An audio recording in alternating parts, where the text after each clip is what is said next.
Start. मुलांनो, आज आपण अपूर्णांक हा घटक शिकणार आहोत. तर बघा, हे जे गणित आहे 1/3 गुणिले 4 अधिक 1/4 गुणिले 3. तर हे गणित कसं करायचं ते आता आपण पाहणार आहोत.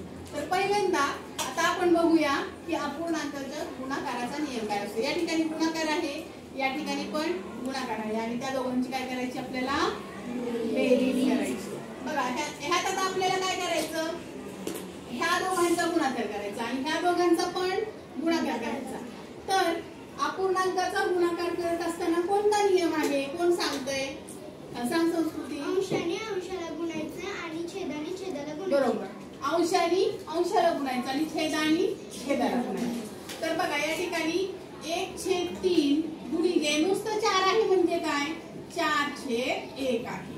1 हा छेद काय असतो, अदृश्य असतो, तो लिहिला तरी चालतो आणि नाही लिहिला तरी चालतो. पण या ठिकाणी आपला नियम काय आहे गुणाकाराचा, अंशाने अंशाला गुणायचा आणि छेदाने छेदाला गुणायचा.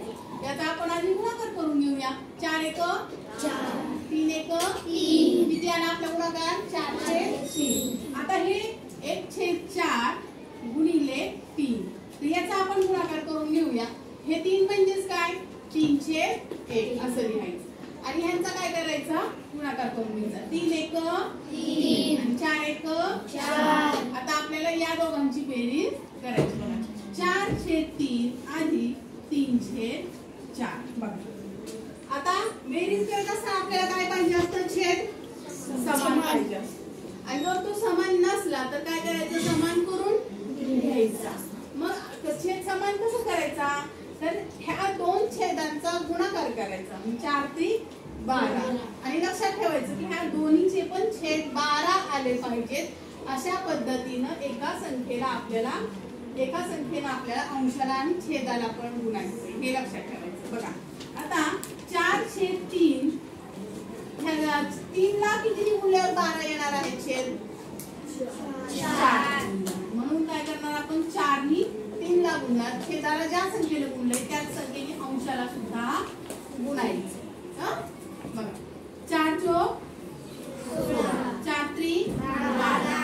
आता आपण 4/3 ह्या 3/4 ला सुद्धा आपण खाली घेणार आहोत आणि त्याच प्रकारे आपल्याला गुणाकार करायचा आहे.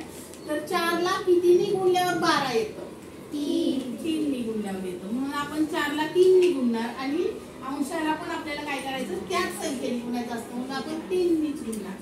मग 3×3=9 आणि 4×3=12. बघा, आता आपल्याला ही बेरीज करायची. 16/12 अधिक 9/12. मग 16 आणि 9 25 आणि हा छेद काय करायचा, एकदाच लिहायचा. छेद काय करायचा असतो, एकदाच लिहायचा. आता आपलं उत्तर आलं 25/12. पण आता पर्याय बघा, पर्यायात आहे का 25/12? नाही.